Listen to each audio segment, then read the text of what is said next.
Hey, what's up, everybody? It's Dr. Val. Fantastic Friday to you. I am excited to be here with you today. For those of you who don't know me, I'm Dr. Val. I'm a clinical psychologist. My area of study, sorry, let me get my background right here for you. Give me 1 second, y'all. You know how it is. Boom. There you go. My area of study and in passion area is in chronic disease and stress related illnesses. I do these 5-minute lives on all social media platforms except TikTok, Monday through Friday at 12:15 to give you information, tips, and strategies that will promote well-being and hopefully help you avoid diagnosis. I am the proud owner of Tranquility Hot Tubs and Med Spa. I want to invite you to go to this website here to check out the services that we provide. Make an appointment for you, a family member, and a friend, because we all need to relax.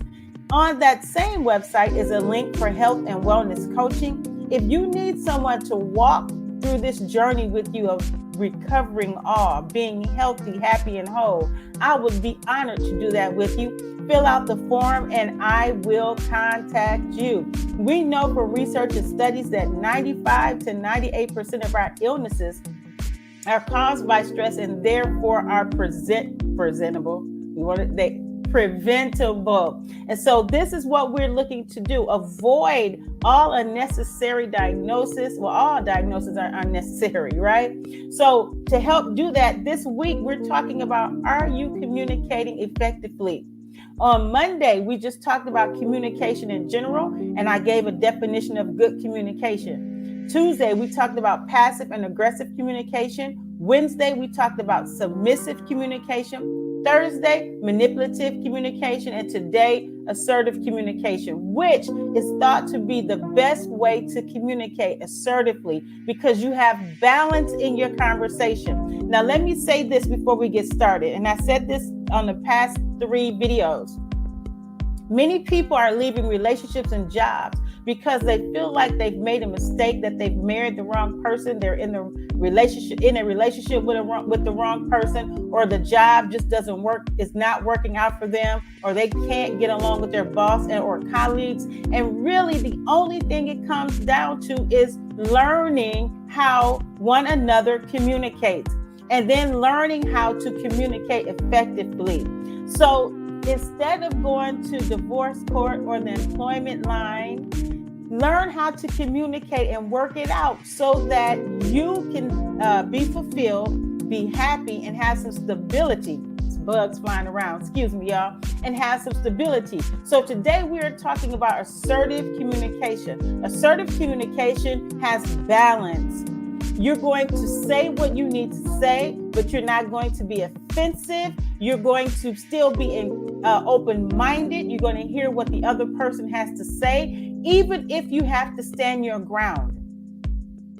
Now, you are not giving in to the point of where you feel like you're not being heard, like the submissive person would do, or the passive communicator would do. But you understand balance. You understand what the battles you should fight and the battles you should let go, right?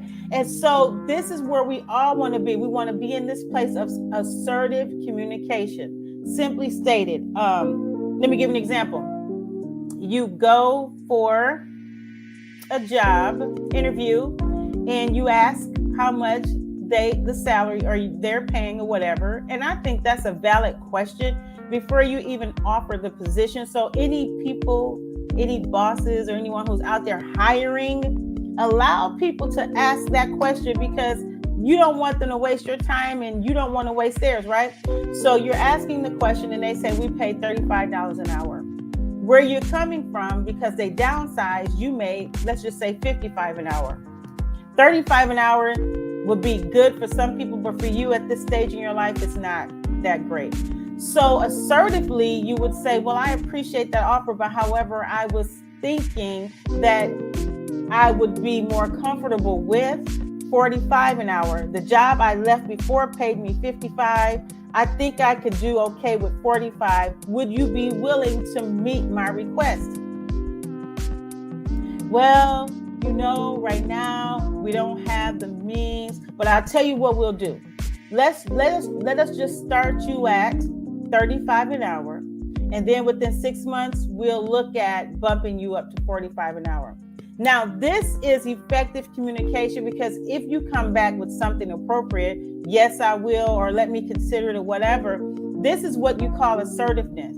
Or if you're no, if it's absolutely no, then no, thank you for the no, but thank you for the opportunity. I'm going to have to pass.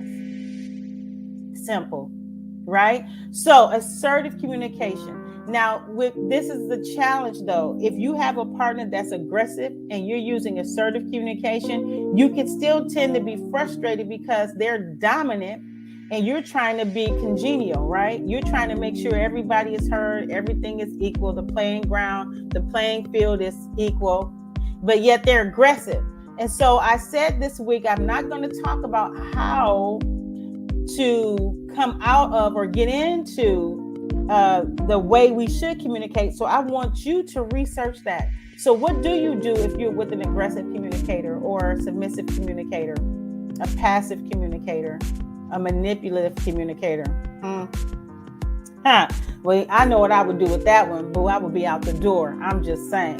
So, all right, this has been fun. I'm glad you guys have joined me. I hope you've gotten something out of this. I hope you get something out of all of my videos. Some of you do comment, but I would love to hear more comments. And more importantly, I would love to hear any topic suggestions that you have, because I want to give you what you need to help you be in a place of healing, health, being healed, healthy, and whole. All right, so until Monday, you guys have a great weekend, and I'll see you soon.